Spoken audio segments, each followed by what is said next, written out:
नमस्कार दोस्तों। आज मैं पहुंचने वाला हूं बनारस की कुछ ही दूरी पर स्थित बेहद खूबसूरत और एक ऐतिहासिक जगह सारनाथ में। दोस्तों, यह वही जगह होगा जहां भगवान बुद्ध ने अपना पहला उपदेश दिया था। और आज हम यहाँ के खंडहर और इस जगह की शांति और सुंदरता को बहुत ही करीब से दिखाने वाला हूँ, तो बने रहिए हमारे साथ।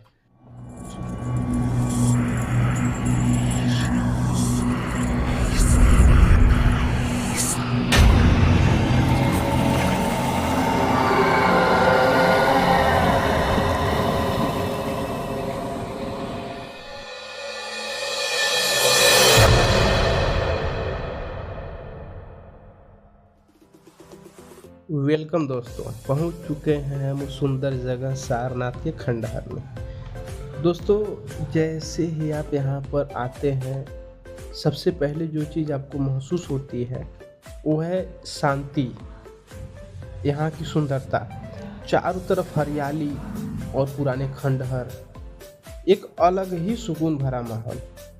यहाँ के ये खंडहर हजारों साल पुराने इतिहास बताते हैं और हर ईंट के पीछे छुपा है एक असली राज। ऐसे लगता है कि यहाँ में उपस्थित हर ईंटों से कुछ आवाज़ें आती हैं, वो ईंटें कुछ कहना चाहती हैं। क्या सच में उसमें कोई राज छुपा हुआ है?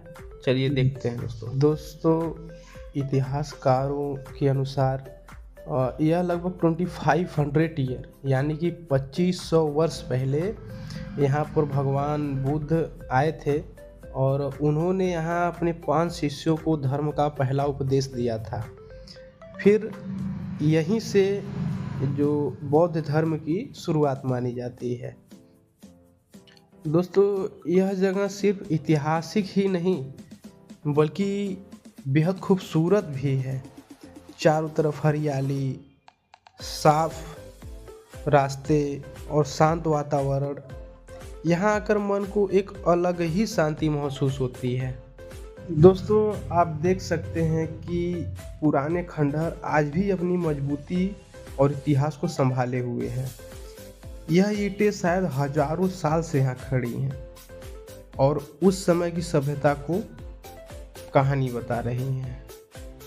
दोस्तों, अब आपको दिखाते हैं पंचायतन मंदिर और उसकी रहस्य। यह मंदिर दोस्तों पंचायतन शैली से निर्मित है और इसका अर्थ यह है कि किसी एक मंदिर के चारों कोने पर 4 छोटे सहायक मंदिर, यानी कि मंदिर एक और उसके चारों कोने पर 4 सहायक मंदिर होते थे। ये वही पंचायतन मंदिर है।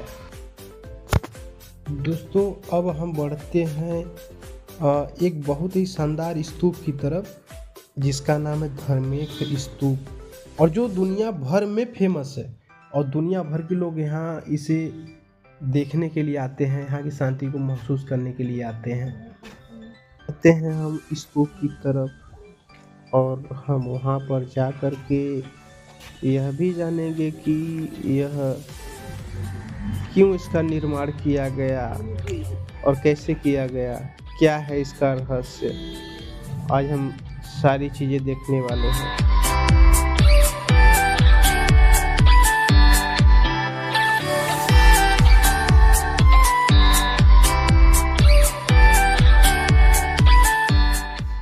दोस्तों, हम पहुंच गए हैं बौद्ध स्तूप के पास और यहाँ की प्रसिद्ध जगहों में एक है यहाँ का धर्मेक स्तूप।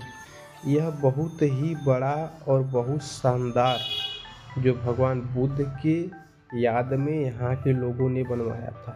दोस्तों, आप इस चीज़ को महसूस करिए देख करके, यहाँ में इस स्तूप में की गई डिज़ाइन और यहाँ के नक्काशियों के बारे में देख करके सोचने पर इंसान मजबूर हो जाएगा कि वास्तव में पुराने समय पर वैज्ञानिकों के न रहने पर भी या इंजीनियरों के न रहने पर भी कुछ चीज़ें ऐसी बनाई जाती थी जो अब के समय में केवल एक सपना रह जाएगा। दुनिया भर से लोग यहाँ इसे देखने आते हैं। सारनाथ सिर्फ भारत ही नहीं बल्कि दुनिया के लोगों के लिए एक खास जगह है। यहाँ आपको अलग अलग देशों से आए हुए पर्यटक मिलेंगे जो इस जगह की शांति के इतिहास को महसूस करने के लिए आते हैं।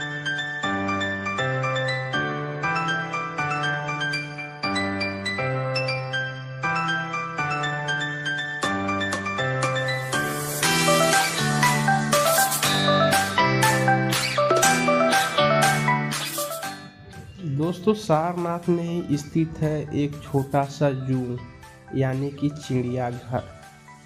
अब हम खंडहर से निकलते हैं और बढ़ते हैं चिड़ियाघर की तरफ और देखते हैं कि वहाँ क्या क्या मौजूद है।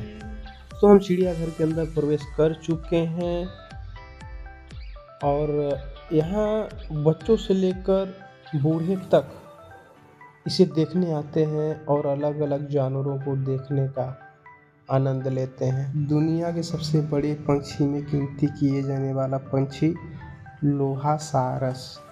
आप देख सकते हैं दोस्तों बहुत ही नज़दीक से लोहा सारस को।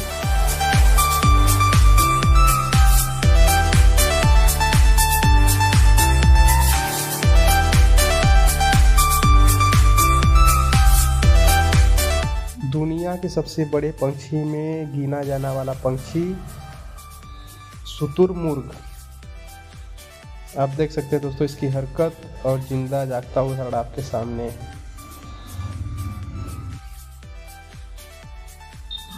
घड़ियाल गवी एलिस किल के 2 वर्तमान सदस्यों में से एक है घड़ियाल।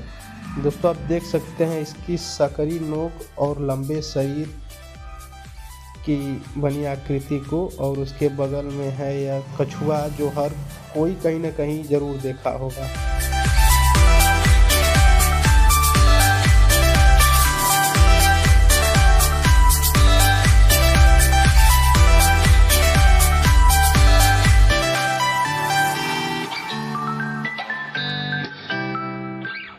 दो पंछियों का जोड़ा, जो बोला जाता है दोस्तों ना कि 2 पंछियों का जोड़ा था, तो अब इस चीज़ को देख करके महसूस करिए कि 2 पंछियों का जोड़ा वास्तव में होता कैसा है।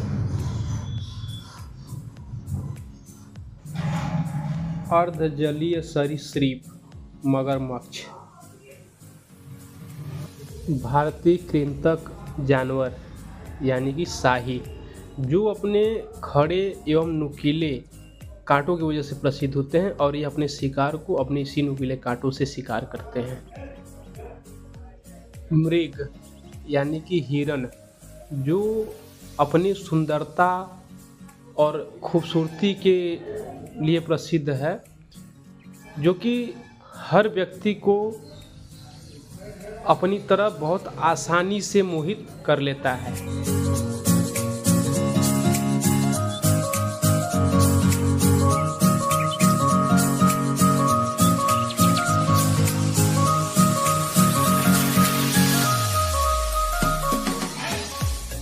दोस्तों, यह वही स्थान है जहाँ तथागत भगवान बुद्ध ने अपने 5 शिष्यों को धर्म का पहला उपदेश दिए थे।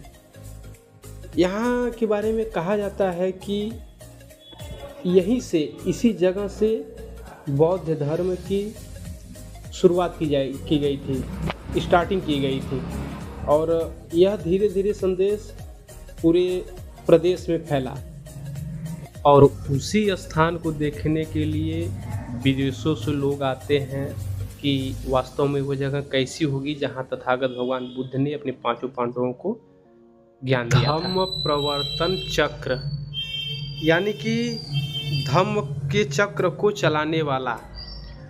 दोस्तों, यहाँ आने वाले प्रत्येक श्रद्धालु एक बार इस चक्र को अपने हाथों से ज़रूर चलाते हैं, ताकि वो ये जाहिर कर सके कि हम इस धर्म को चलाने में सहयोग करते हैं। फाइनली अब हम लेकर चलने वाले आपको हम विश्राम गृह।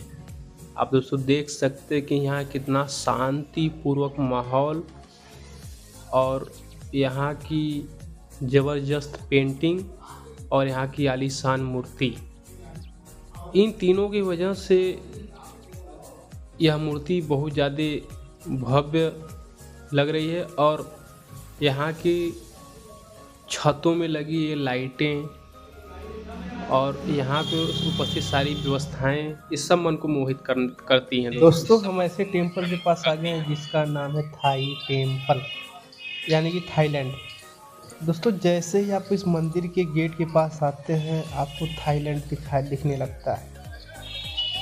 यह मंदिर थाईलैंड के सरकार द्वारा बनवाया गया था ताकि बुद्ध धर्म से जुड़े लोग यहाँ आकर ध्यान और पूजा कर सके। तब आपको हरे भरे पेड़ पौधा और साफ सुथरा परिसर और बेहद शांत माहौल देखने को मिलेगा। यह केवल धर्म नहीं बल्कि प्राकृतिक सुंदरता के लिए भी प्रसिद्ध है। और दोस्तों, हम बता दें कि इस टेम्पल की लंबाई लगभग 80 फीट ऊंचा बताया जाता है और करीब 5 किलोमीटर 6 किलोमीटर दूर से ही इसकी खूबसूरती लोगों का ध्यान अपने तरफ खींच लेता है।